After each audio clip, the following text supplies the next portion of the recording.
Thunder Warrior, pure gold every single week. Great podcast, guys, and it's fantastic to see you in the number one position here in the UK. Thank you, Thunder Warrior. Yeah, and thank you, UK, man. Thank you for accepting us into your lives. Late adopters, but they invited us. I've always loved it over there. If it wasn't so damn expensive. Cost of living, you mean? Oh God, man, I'd love to. I think London is so fucking chill. John Bourguignon, Nash putting over mainstream media outlets like CNN and MSNBC is disappointing. He doesn't know as much as he thinks he does. If you want real news, you have to dig into independent journalism. Where would that be? I mean, BBC. I listen to BBC sometimes.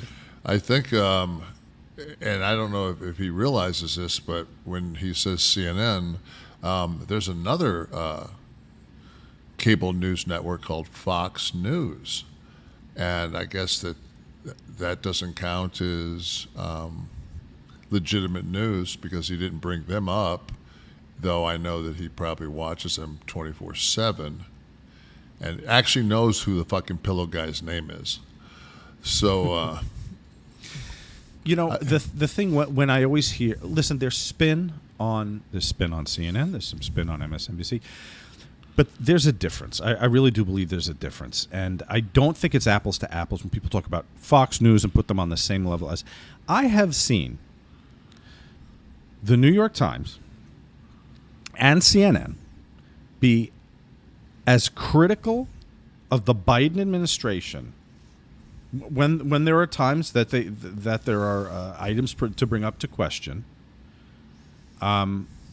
As the other side. Now, the other side gets a little ridiculous. I mean, Fox News is just ridiculous. We're not going to pretend that that's straight journalism, right? I mean, and I'm not talking about the opinion people either. I'm not talking about Tucker, because you got Tucker, but then you had, Chris Cuomo and Rachel Maddow, and I guess Cuomo's gone, but Rachel Maddow. But I'm just talking about news desk news. Right. I've seen critical stories of the Biden administration. You never saw that shit of Trump on Fox. Now maybe there's a little split in the marriage. But yeah, is there spin? Sure, there's liberal spin. But when they go, the liberal media, they're quick to criticize when there's a problem. I've seen it all the time. I also think that people, the guy says, Nash, you're not. It's like, number one, I'm smart enough to realize I'm watching a fucking television show. Okay, I'm not watching the news. I'm watching a produced television show. Its job is to get ratings so they can sell advertising, just like every other fucking show. You have to serve their base, absolutely. Absolutely. So, I mean, I don't fucking take as far as I'm concerned, what Pelosi did yesterday by, our president says, right now it's not a good time for you to make a fucking stop in Taiwan. So, fucking, what does Carol Burnett do? Well, I'll just show up anyway. And, it's just like, if you're going to send somebody, send the Secretary of Defense. What the fuck is Nancy Pelosi going to do? She wanted to go. She did. She was at Tiananmen Square in 91, and this is like a thumbing her nose at China. She's got a hard on. She's trying to fucking swerve us on her husband's DUI. Well, there's other ways she could do it. You know? Like, stay the fuck where you're supposed to when the president tells you. You're third in line. That's all that's what we need, is China to get pissed off. I don't think people realize how close Taiwan is to China. I mean, it's like, it's artillery round away from. It's like, fuck, and 90% of the chips are made there, and we just had this little chip fucking hiccup on the supply chain, and my sister was trying to get a new Bronco, and she had to wait fucking like 13 fucking months. Oh my God, I was getting a car too, and coming out of COVID, they'd all switched to manufacturing chips for home computers, naturally, because everyone was working from home. So the car companies weren't getting shit.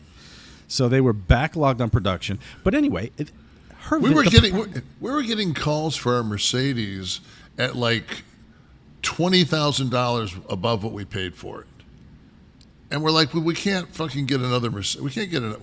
I'm looking at S classes, and they're fucking through the roof. I'm like, well, we're not going to be able to find one to replace it. So, I had to leave. I had to leave the family. I told my salesperson. I said, dude. I said, I'm not waiting for, my lease is up. I'm not waiting 5 months. He goes on the computer. He's like, I could have one made for you by, at the time it was like April, and then the sticker he gave me was like about a 30% increase over what I was paying for the same model Mercedes. Yeah. I said, I got to go, bro. They literally didn't have the cars. He said all the salespeople had. That's like that fucking. Remember when the fucking Miata came out? Mazda Miata. Yeah, the Mazda Miata, and motherfuckers were paying like $75K for this fucking piece of shit, because it was like, it was the hot ticket, A hot car. Yeah. and now fucking you look at those things. They give you, if you come pick it up, they give you $1,000. I can see the tweets right now. They're complaining they couldn't. They were going to have to pay more for the next Mercedes. Oh. Yeah, because you know what? When I left the military and played ball and tore my knee up, and I came back and I worked on the assembly line, and had a couple surgeries, and I couldn't stay to work on the assembly line, so I started working at the strip joint, and worked 100-hour weeks at the strip joint. Then went down to Atlanta, worked 100-hour weeks at the strip joints down there to put my wife through school, living in fucking apartments, a lot of times fucking in the hood, and but I don't understand. I don't understand the middleman. When you grow up in a palatial 800 square foot fucking home, I mean, fuck you. Fuck you, man. I am Richie fucking rich. I never inherited anything, I have to tell you. I left to college. work? I got a full fucking scholarship. I left in a Trailways bus with 2 fucking duffel bags of clothes. That was it. That's what the fuck I showed up with. Wasn't anybody thought that I was a trust fund baby. Get a fucking job, work, bust your fucking ass, follow your dreams. You know what? That's the whole thing. The American dream's still alive, motherfuckers. But guess what? You've been preconditioned with COVID. Did you get fucking checks out of nowhere? No, it doesn't work that way. You gotta fucking work, motherfuckers. Get a job. We are single-handedly representing the right today, I have to say. We're going to get such representation on all those boards, all the guys that sleep with their guns. It just shows you can have some independent thought, guys. Yeah. You can feel this way about this, and you can feel that way about that. That's what I'm saying. That's what we're saying. Yeah. But you know what? I was watching the news today, and they were talking to a Republican senator, and he has went across the aisle 4 times this year. And he's also on Monday. He's signed off on the Byrne Act. Thank you, Jon Stewart, for fucking. I think Jon Stewart should think about being a politician, because that motherfucker gets shit done. I mean, he's just And they go to Manchin last night, and he's like, well, I've been talking to her, and we've been sending notes back and forth. Isn't the fucking bitch in the same goddamn building with you? You can't walk down there and fucking work shit out and make sure that we got this green bill passed?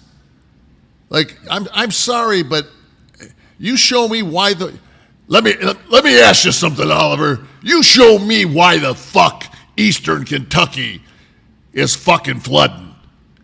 Huh? Why Eastern Kentucky's flooding? Why is Eastern Kentucky flooding? There's no fucking river there. It's the sewage systems. Nah.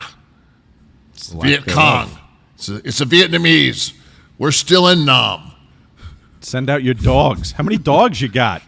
Got 1 million dogs. I live in the Baja. I was the governor of Minnesota.